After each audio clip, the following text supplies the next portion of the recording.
Shalom saudara-saudara yang terkasih di dalam Tuhan kita Yesus Kristus. Selamat datang kembali di program 3 Hari Channel bersama dengan saya Elia Myron. Saat ini saya bersama dengan seorang apologet senior yang sudah memiliki banyak sekali jam terbang dalam berapologetika, mengikuti debat dan lain sebagainya. Dan pada saat ini kita akan membahas topik-topik yang secara khusus adalah klaim-klaim beberapa polemikus teman-teman Islam. Nah, hari ini kita bersama dengan Bapak Pendeta Ezra Alfred Soru dari Kupang. Selamat datang Pak Ezra di program kami. Selamat, ya, shalom juga untuk semua, God bless. Nah hari ini kita akan bahas topik yang menarik nih dengan Pak Ezra. Ada beberapa klaim di kalangan polemikus Islam yang mengatakan secara khusus mengutip Yohanes 15 ayat 26 ketika dikatakan bahwa ketika penolong yang akan kuutus kepadamu dari Bapa datang, yaitu roh kebenaran yang keluar dari Bapa, ia akan bersaksi tentang aku. Beberapa dari mereka mengatakan bahwa ini adalah Nabi Muhammad yang datang dari Arab. Nah, bagaimana Pak Ezra menjawab klaim tersebut?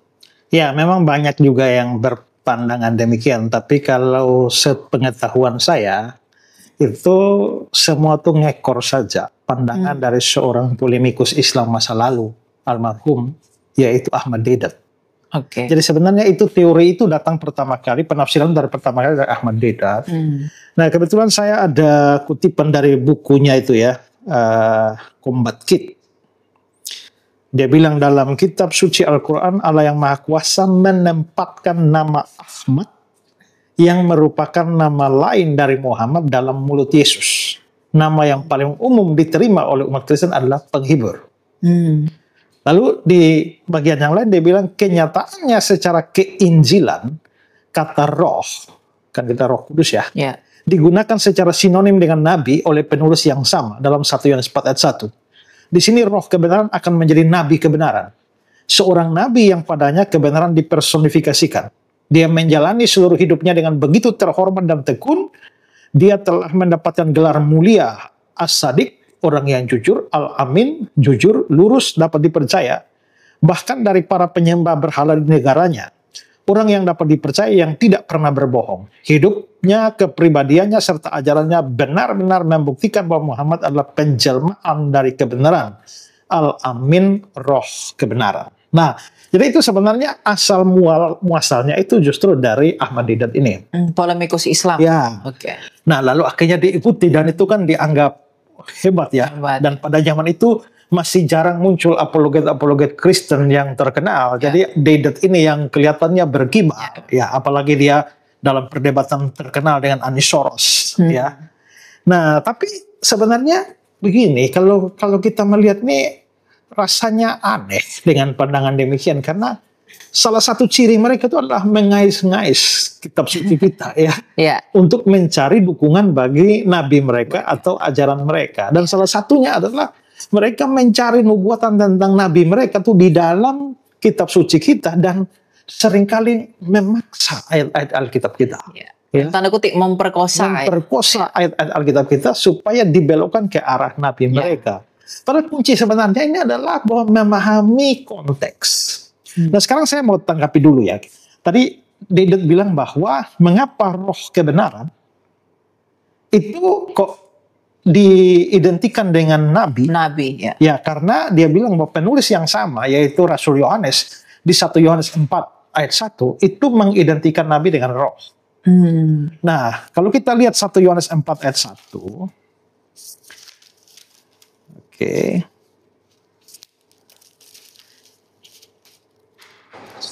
Yohanes 4 ayat pertama ya. Saudara-saudara yang terkasih, janganlah percaya kepada setiap roh, tetapi ujilah roh-roh itu apakah mereka berasal dari Allah, sebab banyak nabi-nabi palsu bermunculan di dunia. Ya, jadi ujilah roh-roh itu. Terus sebab banyak nabi palsu telah muncul ke seluruh dunia. Nah, mengapa Yohanes, dari situ Yohanes sementara bicara tentang roh-roh, tapi di bagian belakangnya dia bilang nabi-nabi. Jadi dianggap bahwa roh identik dengan nabi. Nah, sebenarnya ini penafsiran yang salah. Karena roh tidak identik dengan nabi. Roh itu ya roh. Nabi adalah nabi. Hanya mengapa Yohanes menyebut di sini? Karena ini kan dalam konteks nabi palsu.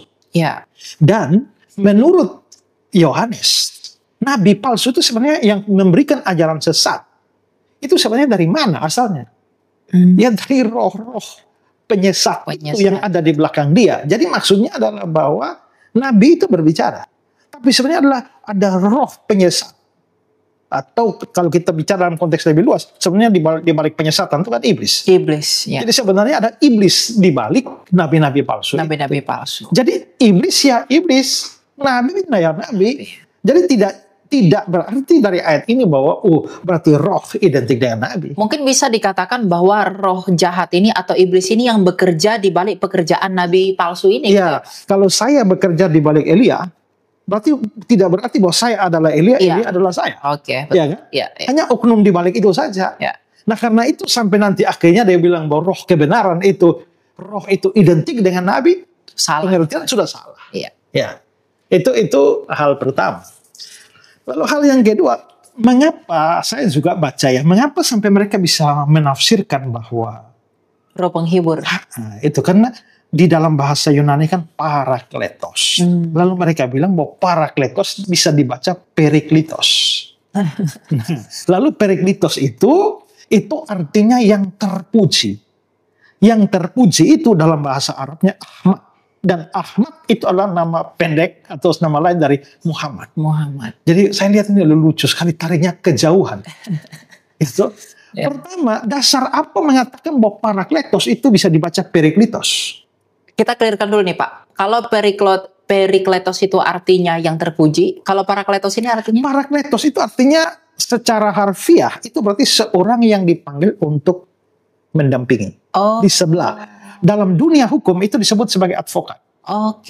Penasihat, comforter. Jadi bisa beberapa arti. Jadi memang berbeda sekali ya artinya. Ya. Jadi makanya kenapa sampai mereka mau dari parakletos mereka mau larikan ke periklitos supaya bisa mempunyai arti yang terpuji, supaya connect dengan Arab Ahmad lalu jadi Muhammad. Nah ini namanya cocokmologi. Itu karena seperti itu maka pasti ada hubungan. Nah itu yang Pak Bambang Lobsena bilang, kalau begitu hanya karena parakletos punya kemiripan bunyi dengan periklitos lalu dianggap punya hubungan. Pak Bambang Lobsena, kalau begitu ada hubungan antara Naruto dan Naruto. Ya kan mirip. Apalagi kalau Naruto lahir di Jepang, di Tokyo. Kalau Naruto di Tokyo, kalau Naruto di Mojokerto, mirip kan? Nah, jadi berbeda ya. Selain itu kita bisa lihat bahwa selain gini loh. Kan parakletos dengan periklitos artinya huruf matinya sama kan? Ya. Hanya huruf hidupnya yang beda. Masalahnya ini bukan bahasa Ibrani. Kalau bahasa Ibrani memang ditulis hanya huruf mati. Maka Shalom bisa sama arti dengan salam, bisa berarti sama dengan salim, bisa sama arti dengan shalom, salam, salim, salomo. Nah, itu semua punya ini karena tulisnya huruf mati tinggal penyisipan. Maka malak, melek, melik, malik itu bisa sama. Tapi ini teks Yunani. Teks Yunani tidak punya ciri begitu. Maka tidak bisa parakletos lalu huruf hidupnya diganti lalu diubah. Artinya jadi lain loh. Ya. Nah jadi dari sisi itu saja. Jadi dua hal. Pertama penyamaan dengan roh dalam 1 Yohanes sudah salah. Kedua penggunaan parakletos juga salah. Ya kan? Nah terus kalau kita menganalisa beberapa data tentang konteks dekat. Nah seringkali mereka ini menarik-narik seperti itu karena mereka tidak belajar hermeneutik yang baik. Hermeneutik itu apa Pak Isra? Ilmu penafsiran Alkitab. Dan salah satu prinsip paling dasar di dalam penafsiran Alkitab itu adalah konteks. Konteks itu ikatan kalimat. Jadi misalnya kalau kamu mau menafsirkan ayat 5, kamu jangan lupa ayat 1 sampai 4 itu ngomong apa. Lalu ayat 6 sampai 7 ngomong apa. Karena begitu ayat 5 dicopot, artinya bisa lain. Saya kasih contoh aja dalam penggunaan hari-hari ya. Kalau saya bilang pada saudara semua orang mati. Kira-kira yang ada di pikiran saudara semua siapa-siapa yang mati? Manusia. Ya, di Afrika Selatan mati, di Brasil mati, di Spanyol mati, banyak mati. Tapi kalau kalimat semua orang mati itu ada dalam sebuah konteks. Pesawat Lion Air dari Jakarta menuju ke Medan terjun ke laut dan semua orang mati. Apakah orang akan berpikir bahwa orang di Afrika Selatan mati? Tidak dong. Tidak. Itu berarti dari konteks itu semua orang mati, hanya semua orang mati, semua yang di dalam pesawat mati. Pesawat yang mati. Artinya konteks itu menentukan. Betul. Nah seringkali mereka konteks dekat bisa konteks jauh. Nah ini yang mereka tidak pernah pelajari. Ya. Jadi comot ayat seenak-enaknya saja. Ya. Nah sekarang saya coba mau memberikan beberapa analisa konteks ya. Tapi mungkin coba kita lihat Yohanes. Salah satu ayat tadi Elia membaca dari Yohanes 15 ya. Salah satu yang mereka anggap paling kuat adalah Yohanes 14 ayat 16. Ayat 16. Yohanes 14 ayat 16. Aku akan minta kepada Bapa dan ia akan memberikan kepadamu seorang penolong yang lain supaya ia menyertai kamu selama-lamanya. Penolong itulah Parakletos. Yang dipelesetkan tadi jadi Perikletos ya. Nah penolong, tetapi di situ ada penolong yang lain. Berarti harus ada penolong satu dulu kan? Iya. Lalu yang ini yang dijanjikan adalah penolong yang lain. Ya. Berarti minimal ada 2 penolong. Ya. Ya kan? Nah, kalau begitu siapa penolong Parakletos yang lain ini? Oke, kita lihat ke 1 Yohanes pasal 2. 1 Yohanes 2 ya. Ayat 1.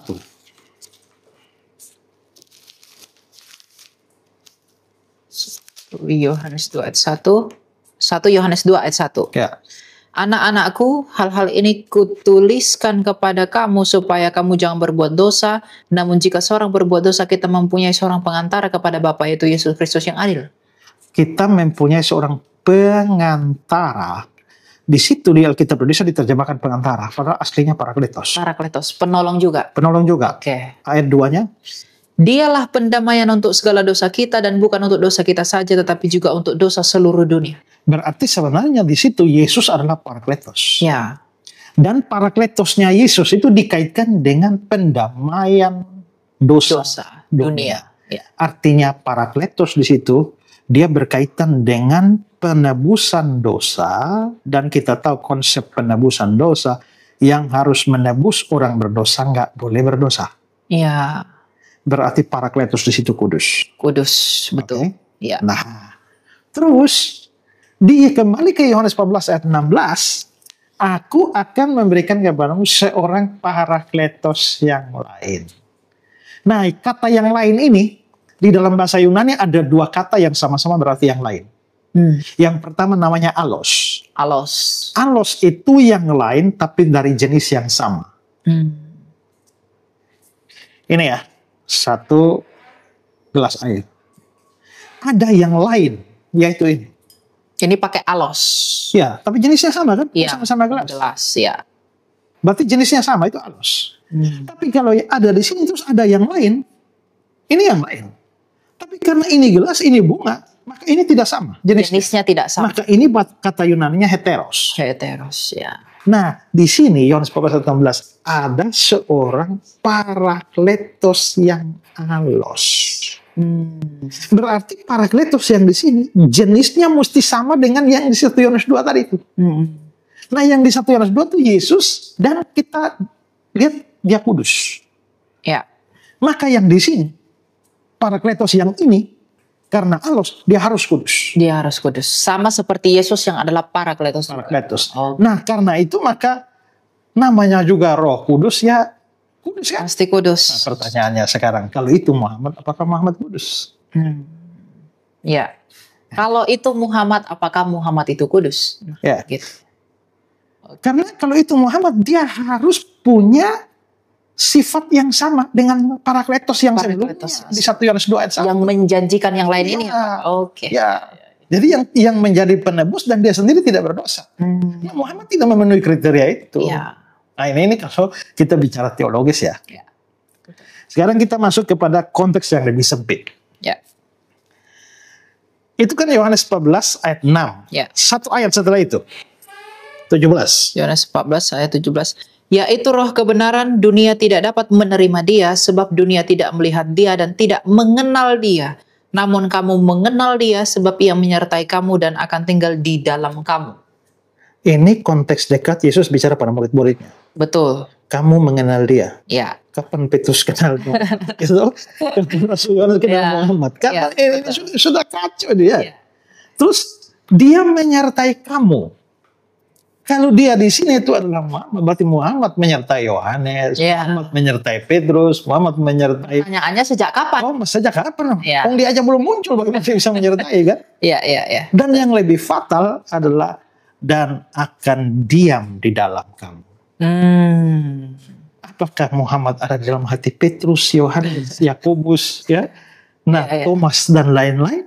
Dan kalau itu kamu di situ diperluas kepada seluruh orang percaya, apakah Muhammad menyertai seluruh orang yang percaya kepada Yesus? Ya. Dan Muhammad ada di hati semua orang yang percaya kepada Yesus?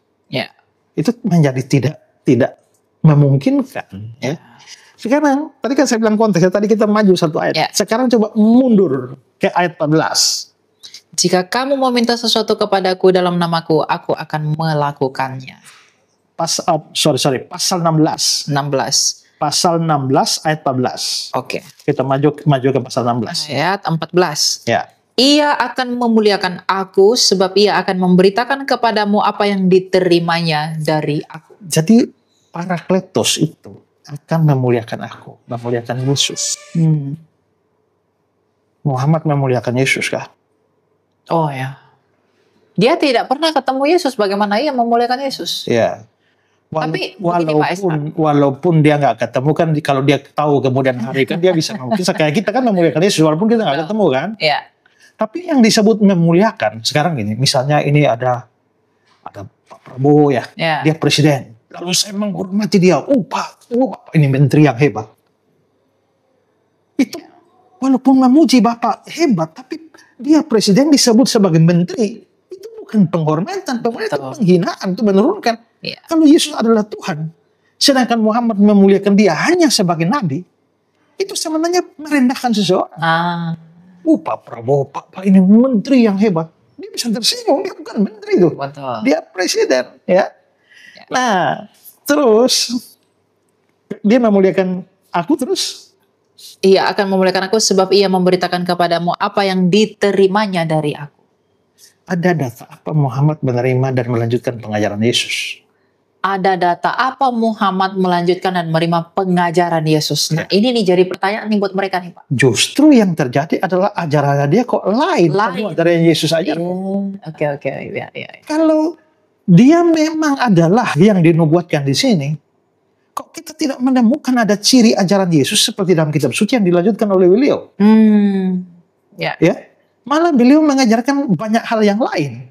Ya. Yang bukan hanya berbeda tapi bertentangan. Iya. Ya. Nah itu repot. Oke, sekarang di pasal 14 maju ke ayat 26. Ayat yang ke-26. Namun penolong yaitu Roh Kudus yang akan diutus oleh Bapa dalam namaku, dialah yang akan mengajarkan segala sesuatu kepadamu dan mengingatkan kamu akan semua yang telah kukatakan kepadamu. Ya, dialah yang mengajarkan segala sesuatu. Ya. Dan mengingatkan kamu. Kok kita nggak pernah lihat ya, ada data Muhammad mengingatkan apapun yang dikatakan oleh Yesus ya. Ya. Ya. Jadi dari sini kita dan itu tadi pasal 14 ya. 14 ya. Coba sekali lagi ayat 26. Namun penolong yaitu Roh Kudus yang akan diutus oleh Bapa dalam namaku, dialah yang akan mengajar segala sesuatu kepadamu dan mengingatkan kamu akan semua yang telah kukatakan kepadamu. Oke, dari konteks ini ya. Lalu juga pasal 15 ayat 26 lagi.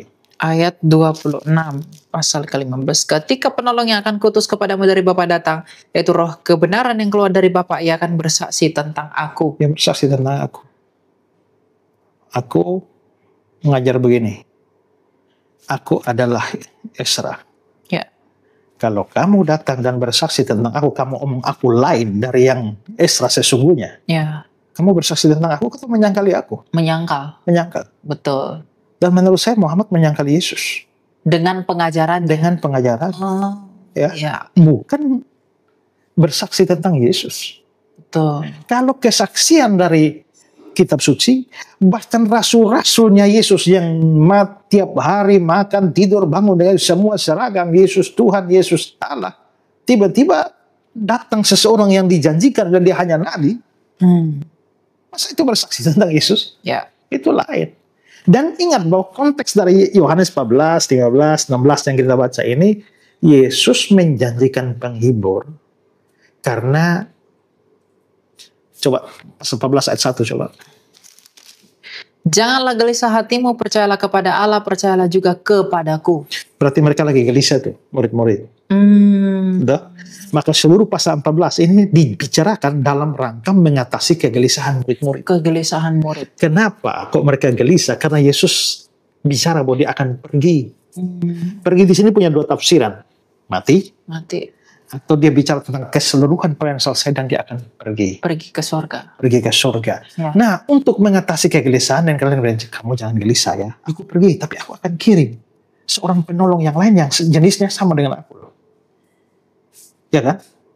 Untuk menghibur murid-murid, menyertai murid-murid. Itu sama dengan aku datang sendiri, makanya aku tidak akan membiarkan kamu yatim piatu. Iya, betul. Nah, coba bayangkan kalau Yesus menjanjikan penghibur untuk mengatasi kegelisahan mereka, lalu penghiburnya datang 500-600 tahun kemudian setelah mereka mati semua. Lalu mereka mendapatkan penghiburan apa? Iya. Oke. Dari konteks itu maka penghibur harus segera datang. Setelah Yesus pergi dia harus segera datang. Harus segera datang.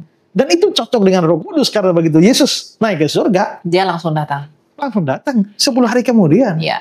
Maka murid-murid dapat penghiburan. Iya. Nah, ini kalau 500 tahun kemudian baru datang. Waduh.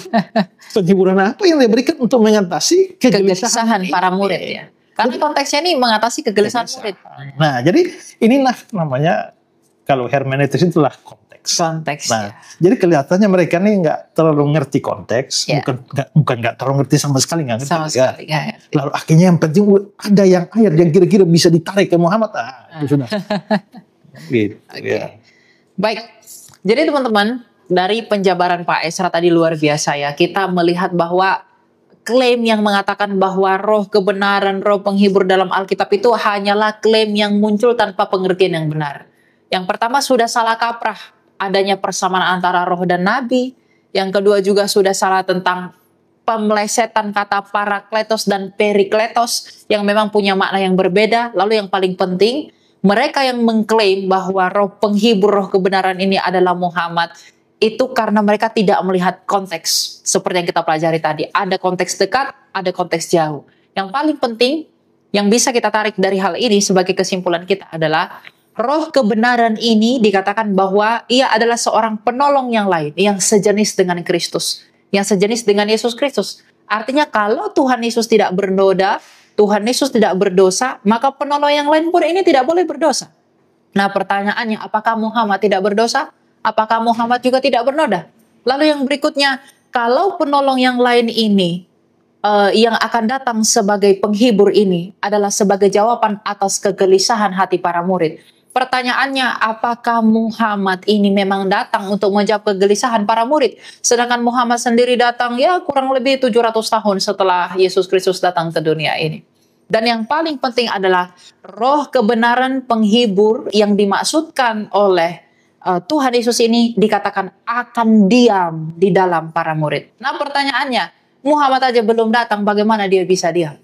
Jadi memang kesimpulan kita adalah memang benar. Satu lagi tuh, ya. Dia harus bersaksi tentang Yesus. Betul. Seperti kesaksiannya para rasul. Nah, apakah pertanyaannya, apakah kesaksian Muhammad sesuai dengan kesaksian para rasul? Saya pikir tidak sama, bahkan bertentangan ya Pak Esra. Oke. Jadi memang roh penghibur, roh kebenaran yang dikatakan dalam Alkitab sama sekali bukanlah Muhammad yang adalah nabinya teman-teman Islam. Dalam hal ini menjadi clear dan tidak ada tentunya yang menjadi penghambat bagi kita untuk mengurangi rasa kepercayaan kita bahwa roh penghibur di sana yang pasti dan ya dan amin adalah Roh Kudus. Ya, dan karena Roh Kudus itu disebut sebagai alos dengan Yesus. Tadi sudah lihat, satu sisi harus kudus, tapi yang kedua karena kita Kristen percaya Yesus adalah Tuhan. Ya, Allah. Dan kalau Roh Kudus itu harus allos, sejenis dengan Yesus, dia harus Tuhan, harus Allah. Ya, tidak bisa lain. Betul. Kenapa tadi saya tidak terapkan ini? Karena mereka akan menyangka, oh Yesus kan bukan Tuhan dan bukan Allah. Ya. Karena itu tidak bisa cocok kalau ini. Tapi kalau dari sudut pandang Kristen, kalau Yesus adalah Tuhan dan Allah, ya, dan itu tidak bisa tidak, karena juru selamat harus Tuhan. Penebus penghapus dosa harus Tuhan sendiri. Ya. Karena itulah maka Roh Kudus pasti adalah Tuhan. Dan itu menjadi salah satu dasar yang menopang doktrin Tritunggal kita. Ya, yang pasti adalah itu bukan Muhammad. Nah, kita bersyukur bahwa kita punya dua penolong, ya. Kita punya dua penghibur, dua parakletos. Satu parakletos telah menebus kita dan pergi ke surga. Tapi satu parakletos tetap diam di dalam hati kita.